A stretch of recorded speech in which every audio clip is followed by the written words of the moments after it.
Hello students, स्वागत है आपका डॉक्टर एवी बालिका के ऑनलाइन क्लासेस में। स्टूडेंट्स, हम हिस्ट्री के सेकंड चैप्टर का पार्ट थर्ड देख रहे हैं। इससे पहले हम पार्ट 1 और पार्ट 2 देख चुके हैं क्लास, ठीक है। अब हम पार्ट थर्ड देखते हैं। मराठों की लड़ाई तक पार्ट 2 में हमने देख लिया था। अब पार्ट थर्ड है सर्वोच्चता का दावा। कहने का मतलब है ब्रिटिश सरकार जो हमारे ऊपर राज करने आई तो थी व्यापार करने, धीरे धीरे अपने साम्राज्य का विस्तार करने लगी।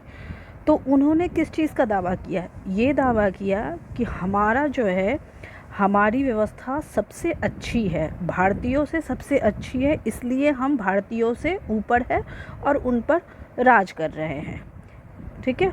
लॉर्ड हेस्टिंग्स, ये आप देख रहे होंगे यहाँ पे, लॉर्ड हेस्टिंग्स जो 1813 से 1823 तक गवर्नर जनरल बने, उन्होंने क्या दावा किया? सर्वोच्चता का दावा किया कि हम सबसे सर्वोच्च हैं, इसलिए हम भारतीयों पर राज करेंगे और अपनी जो है सत्ता थोपेंगे उन पर। भारतीय राज्यों का, रियासतों का अधिग्रहण करने लगे। वो अधिग्रहण अभी बताया था मैंने कि जिस राजा के पुत्र नहीं थे उनके क्या करते थे, उनके राज्य को अपने राज्य में वो मिला लेते थे। इस तरह से क्या करने लगे, धीरे धीरे अपना साम्राज्य फैलाने लगे और अपने आप को ये बताने लगे कि हम सबसे अच्छे हैं, हम आपसे अच्छे हैं, ठीक है। चलिए, ये देखिए विलय नीति। विलय नीति क्या थी, पढ़ लेते हैं। विलय का मतलब होता है मिलाना, ठीक है। अधिग्रहण की आखिरी लहर, यानी अधिग्रहण का मतलब कब्जे में लेने की जो आखिरी लहर है, 1848 से 1856 के बीच गवर्नर जनरल बने लॉर्ड डलहौजी के शासनकाल में चली। लॉर्ड डलहौजी ने एक नई नीति अपनाई जिससे विलय नीति का नाम दिया गया, ठीक है। एक नई नीति अपना ली जिसको किस चीज़ का नाम दिया गया? विलय नीति का नाम दिया गया। ये पॉइंट यहाँ पे पढ़ाया जा रहा है, ठीक है। चलिए,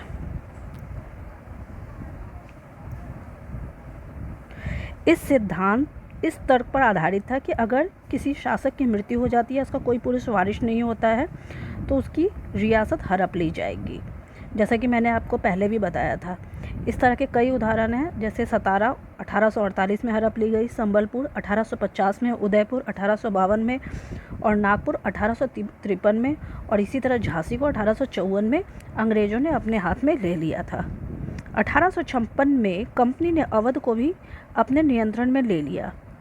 इस बार अंग्रेज़ों ने एक नया तर्क दिया। अब उसने क्या कहा भाई? उन्होंने कहा कि वे अवध की जनता को नवाब के कुशासन से आज़ाद कराने के लिए कर्तव्य से बंधे हुए हैं। अंग्रेज़ों का कहना था कि अवध में जो शासन चला रहे, जो राजा शासन चला रहे, उनकी व्यवस्था अच्छी नहीं है, इसीलिए उसे हम अपने में मिला रहे हैं, ब्रिटिश शासन में, ब्रिटिश सरकार में मिला रहे हैं। धीरे धीरे क्या हुआ, लोगों का गुस्सा बढ़ता गया, धीरे धीरे उफान आ गया लोगों में, और अवध के लोगों ने 1857 में महान विद्रोह का मतलब शुरुआत कर दिया था। ये आप देखिए, ये आपको दिख रहा होगा। पहला क्या है, 1757 में, अब आपको साफ से दिखेगा। 1757 में जब अंग्रेज आए थे, ये येलो वाला जो आपको लाइनिंग दिख रही है ना, पहले फ़ोटो में ए में येलो वाली लाइनिंग दिख रही है, ये ब्रिटिश शासन के अधीन जो क्षेत्र आ रहे थे वो उनका है। देखो, बाकी सब पे क्या था, यहाँ भारतीय राजा राज करते थे, और येलो वाले पे सबसे पहले क्या है, कलकत्ता में आए थे ना वो, ये देखो दिख रहा होगा, कलकत्ता में आए थे वो व्यापार करने के लिए। फिर कलकत्ता से बनारस में, जैसे कि दीवानी, यहाँ का दीवानी हटा के अपने कब्ज़े में कर लिया था। फिर इधर देखो बी में, पार्ट बी में देखो, धीरे धीरे कलकत्ता बनारस से बढ़कर कहाँ चले गए, लखनऊ जाने लगे वो, है ना, लखनऊ। फिर नीचे आ गए, नीचे मैसूर में कौन से राजा थे उस टाइम? टीपू सुल्तान, जो आप लोगों को पढ़ाया गया था। ये देखो चित्र सी में 1857 तक लगभग पूरे भारत पर उनका राज हो गया था।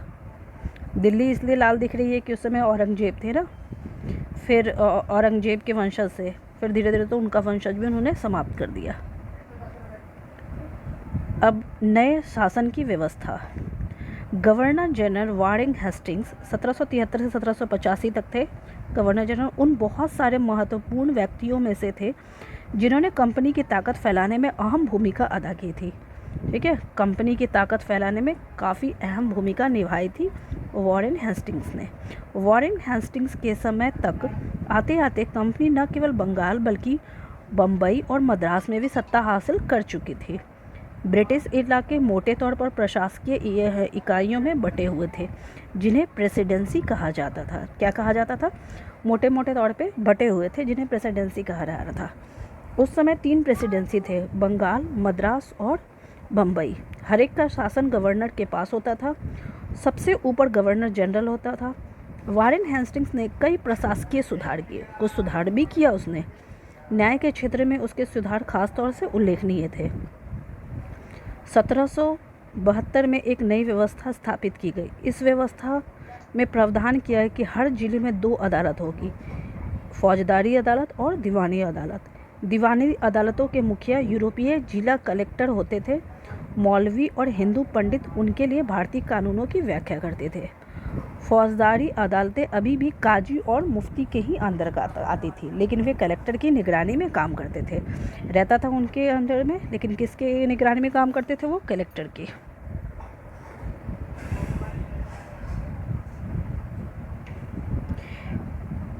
ये जब 1885 में इंग्लैंड लौटा था वारेन हेस्टिंग्स, तो उसके खिलाफ महाभियोग चलाया गया था। वो उसका चित्र दिया हुआ है।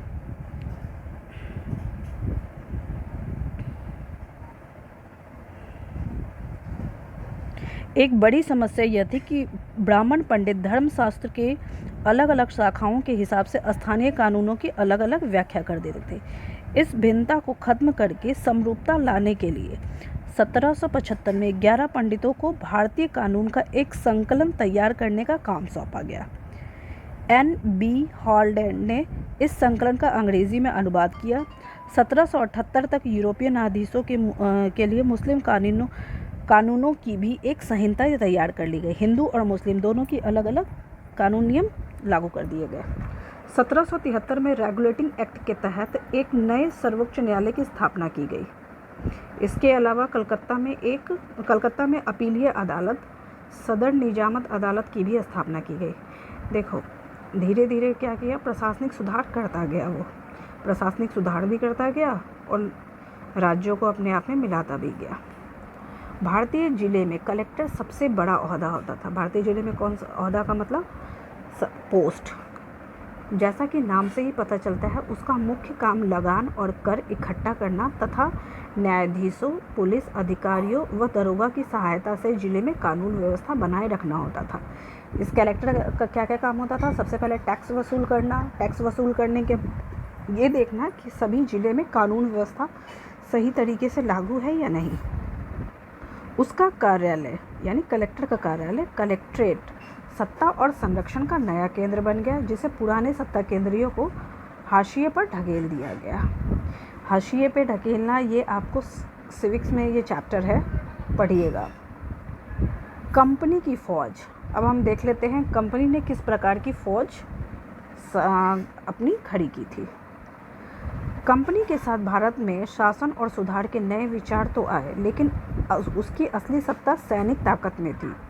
मुगल फौज मुख्य रूप से घुड़सवार यानी घोड़े पर चलने वाले लोग और पैदल सेना थी। उन्हें तीरंदाजी और तलवारबाजी का प्रशिक्षण दिया गया था। सेना में सवारों का दबदबा रहता था और मुगल साम्राज्य को एक विशाल पेशेवर प्रशिक्षण वाली पैदल सेना की ज़रूरत महसूस होती थी। ग्रामीण इलाकों में सशस्त्र किसानों की बड़ी संख्या थी। स्थानीय जमींदार मुगलों को ज़रूरत पड़ने पर पैदल सिपाही मुहैया कराते थे। ये था आपका मुगल साम्राज्य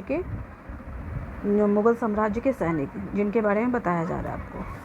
18वीं शताब्दी में जब अवध और बनारस जैसी रियासतों में किसानों को भर्ती करके उन्हें पेशेवर सैनिक प्रशिक्षण दिया जाने लगा, तो यह सूरत बदलने लगी।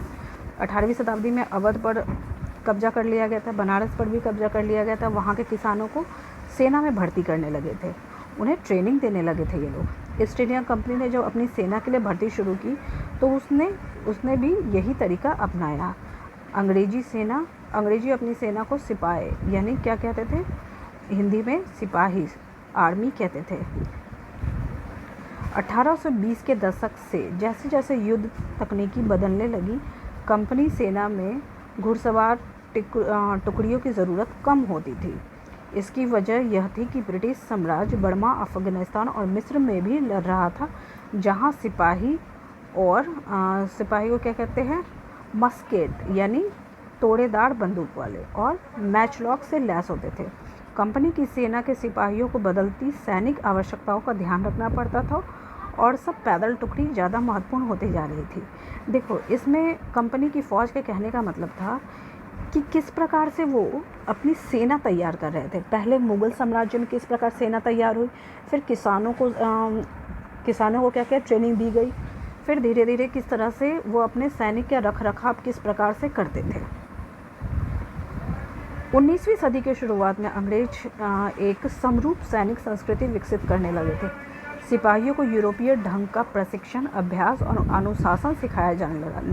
क्या करने लगा, सिपाहियों को अच्छे से ट्रेनिंग दी जाने लगी। अब उनका जीवन पहले से भी ज़्यादा, ये देखो घुड़सवार सैनिक का एक चित्र दिया हुआ है,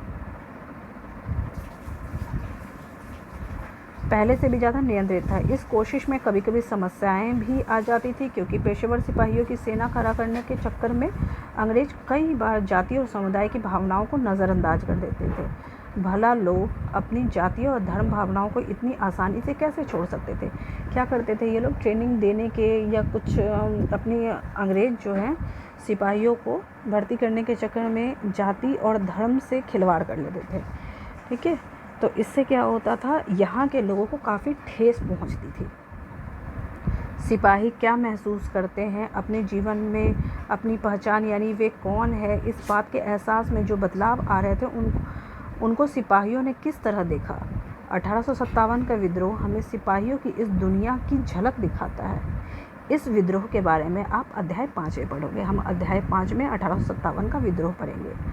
निष्कर्ष हमारा क्या निकलता है, निष्कर्ष हमारा यही निकलता है कि ईस्ट इंडिया कंपनी एक व्यापारिक कंपनी से बढ़ते बढ़ते एक भौगोलिक औपनिवेशिक शक्ति बन गई। यानी ये व्यापार करने आए थे, लेकिन धीरे धीरे क्या करने लगे, हम पे कब्जा करने लगे और अपना साम्राज्य बढ़ाने लगे। 19वीं सदी के शुरुआत में नई भाप तकनीक से आने से यह प्रक्रिया और तेज हो गई। तब तक समुद्र मार्ग से भारत पहुंचने में 6 से 8 माह का समय लगता था। भाप से चलने वाले जहाज़ों ने यह मात्र 3 हफ्ते में ही समेट दिया। पहले तो काफ़ी समय लग जाता था, लेकिन जब भाप इंजन चलने लगा तो उससे सिर्फ 3 हफ्ते में ही लोग भारत पहुंच जाते थे। इसके बाद तो ज़्यादा से ज़्यादा अंग्रेज और उनके परिवार भारत जैसे दूर देश में आने लगे। 1857 तक भारतीय उपमहाद्वीप में 63% भूभाग और 78% आबादी पर कंपनी का सीधा शासन स्थापित हो गया। देख लीजिए, 1651 से शुरू हुआ था इनका सफ़र और 1857 तक आते आते 63% ज़मीन पर कब्जा कर चुके थे। और कितने लोगों पर, यानी 100% में से 78% आबादी पर कंपनी का सीधा शासन स्थापित हो गया था। देश के शेष भूभाग और आबादी पर कंपनी का अप्रत्यक्ष प्रभाव था। डायरेक्ट तो वो कंट्रोल नहीं कर रहे थे बाकी जो बचे हुए थे, लेकिन इनडायरेक्ट उनका प्रभाव वहाँ भी था। इस प्रकार व्यवहारिक स्तर पर ईस्ट इंडिया कंपनी पूरे भारत को अपने नियंत्रण में ले चुकी थी। ठीक है बच्चों, हमारा ये चैप्टर यहीं पर समाप्त होता है। चलिए अब समाप्त करने से पहले दक्षिण अफ्रीका में दास व्यापारी पर देख लेते हैं। जिस समय यहाँ पर विद्रोह की स्थिति उत्पन्न हो रही थी, उसी टाइम देखो दक्षिण अफ्रीका में किस तरह से लोग शारीरिक श्रम करवाते थे। डच व्यापारी 17वीं सदी से दक्षिण अफ्रीका पहुँचे। जल्द ही दास व्यापार शुरू हो गया। दास व्यापार का मतलब होता है लोगों से जबरन काम करवाना। लोगों को बंधक बनाकर जंजीरों में बांधकर दास बाजारों में बेचा जाने लगा। 1834 में दास प्रथा के अंत के समय अफ्रीका के दक्षिण सिरे पर स्थित केप में निजी स्वामित्व में दासों की संख्या 36,774 थी। देख लो कितनी ज़्यादा थी। दास व्यापार का अंत कब हुआ? 1834 में। 1824 में केप आने वाले एक यात्री ने वहाँ होने वाले नीलामी को आंखों देखा ब्यौरा प्रस्तुत किया। एक यात्री थे, उन्होंने देखो क्या लिखा है इस दास व्यापार के बारे में। यह मालूम होने पर कि पशुओं, कृषि उत्पादों की नीलामी होने वाली है, हमने अपनी गाड़ी नए बैल खरीदने के लिए रोक ली। नीलामी के माल में एक स्त्री दास और उनके 3 बच्चे थे। किसानों ने पशुओं के समान ही उन्हें परखा।